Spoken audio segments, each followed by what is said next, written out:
जैसे जैसे दक्ष एवं कुशल लामाओं की देखरेख में मेरा ज्ञान विकसित हुआ, मैं यह समझने लगा कि अंतरतम प्रभामंडल अर्थात ऑरा के बाहर की विस्तृत दूसरे विकिरण भी होते हैं।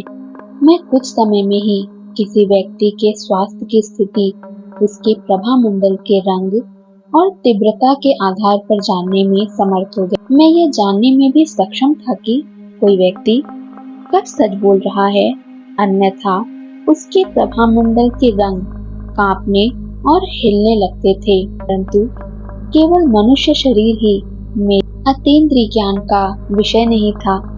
मुझे एक कैलाशीय पत्थर अर्थात क्रिस्टल दिया गया, जो अभी भी मेरे पास है और इसके प्रयोग का मुझे काफी अभ्यास है।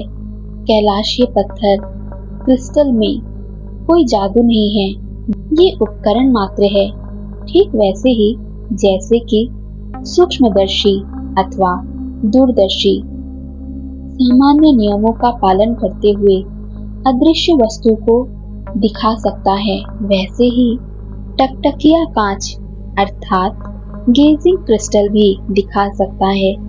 ये तीसरी आंख के लिए केवल फोकस का काम करता है, जिसकी सहायता से कोई व्यक्ति किसी दूसरे व्यक्ति के अंतर्मन में झांक सकता है और वहां देखा हुआ दृश्य अथवा तथ्य को याद रख सकता है। क्रिस्टल व्यक्ति विशेष के अनुकूल होने चाहिए। कुछ लोग चट्टानी क्रिस्टल के साथ, जबकि कुछ दूसरे लोग कांच के गोले के साथ अच्छा कर सकते हैं। तथापि कुछ अन्य लोग पानी भरे कटोरे का अथवा केवल काली चकती अर्थात ब्लैक डिस्क का उपयोग करते हैं। सभी का सिद्धांत एक ही है। पहले 7 सप्ताह में कमरे को लगभग पूरी तरह अंधेरा रखा गया था। अगले सप्ताह में केवल रोशनी की एक किरण ही आने दी गई थी। जैसे जैसे सप्ताह का अंत आता गया, वैसे वैसे कमरे में आने वाले प्रकाश की मात्रा बढ़ाई गई। 7वें दिन कमरे में पूरा प्रकाश आने दिया गया और 3 लामा उस बच्चड़ को निकालने के लिए आए। ये बहुत साधारण काम था। इससे पहले रात को मेरा माथा जड़ियों के लोशन से पोत दिया गया था। सुबह होते ही लामा आए और पहले की तरह एक ने मेरे सिर को अपने घुटनों के बीच दबाया। परिचारक ने बाहर निकलते हुए लकड़ी के पच्चड़ के सिरे को एक औजार से पकड़ा।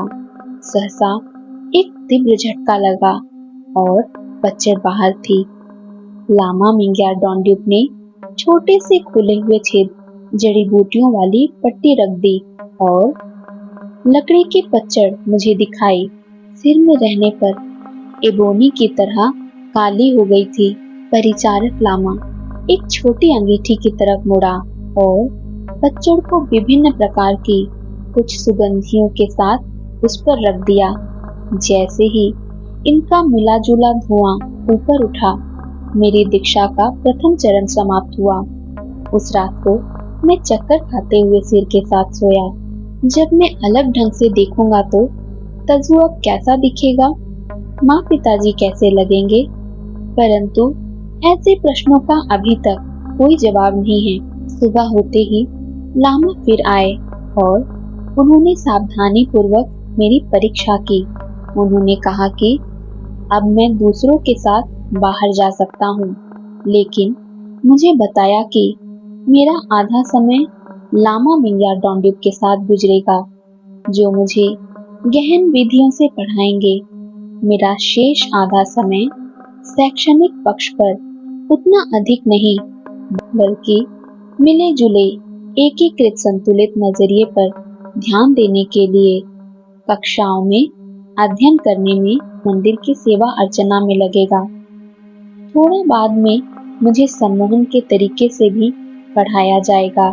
इस समय मुख्य रूप से मैं केवल खाने में ही रुचि रखता था। पिछले 8 दिनों से मुझे केवल अल्प भोजन पर रखा गया था। अब मैं उसकी क्षतिपूर्ति करना चाहता था। इसी आशय और विचार के साथ मैं दरवाजे की ओर तेजी से दौड़ा। नीले धुएं में छिपी हुई एक आकृति थोड़े से क्रोधित लाल रंग के साथ तेजी से मेरी ओर आ रही थी। मेरे मुंह से डर की एक चीख निकली और मैं कमरे के अंदर की ओर वापस भागा। दूसरे लोग मेरे भयभीत चेहरे की ओर देखने लगे। एक आदमी गलियारे में आग में जल रहा है, मैंने कहा। लामा मिंग्या डोंडिप तेजी से बाहर निकले और मुस्कुराते हुए वापस आए। लोब्सांग वह सफाई करने वाला है जो गुस्से में है। चूंकि वह विकसित नहीं है, अतः उसका प्रभामंडल धुएंधार नीले रंग का है और लाल रंग के धब्बे उसके गुस्से के आवेग के कारण दिख रहे हैं। अब तुम अपने खाने की तलाश में जा सकते हो, जिसकी तुम्हें बहुत अधिक चाहत है। जिन लड़कों से मैं भली भांति परिचित था, परंतु उनको जानता नहीं था, उनसे मिलना मोहक था। मेरे प्रति उनकी सच्ची पसंद, कुछ की मेरे प्रति ईर्ष्या और दूसरों की मेरे प्रति उदासीन।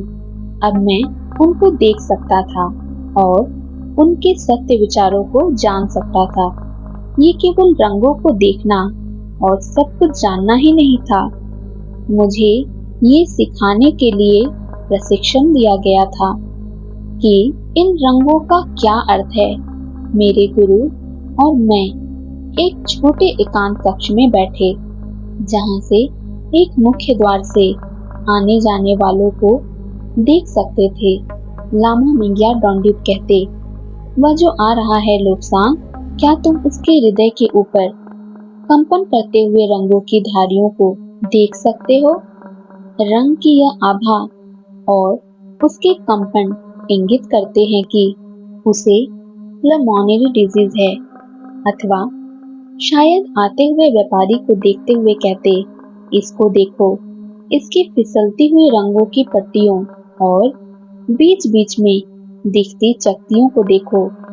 हमारा व्यापारी भाई यह सोच रहा है कि वह मूर्ख भिक्षुओं को धोखा देने में सक्षम है। लोब्सांग वह ये याद कर रहा है कि वह एक बार पहले भी ऐसा कर चुका है। तुच्छ धन के लिए आदमी कितना नीचे गिर सकता है।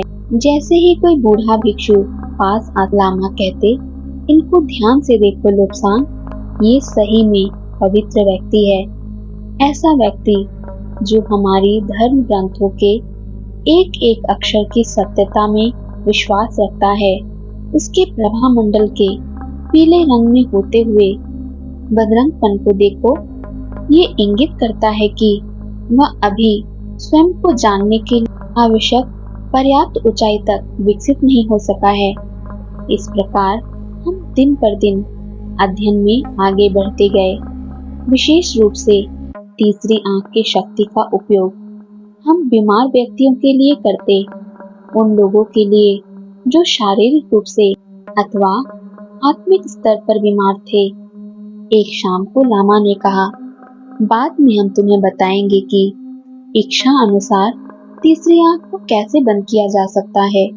तुम्हें हर समय सामने पड़ने वाले आदमियों की त्रुटियों को नहीं देखना पड़ेगा, यह असहनीय भार होगा। अभी इसका उपयोग हर समय कर, जैसे अपने शारीरिक नेत्रों का करते हो। तब हम तुम्हें इसे इच्छा अनुसार खोलने या बंद करने के लिए प्रशिक्षित करेंगे।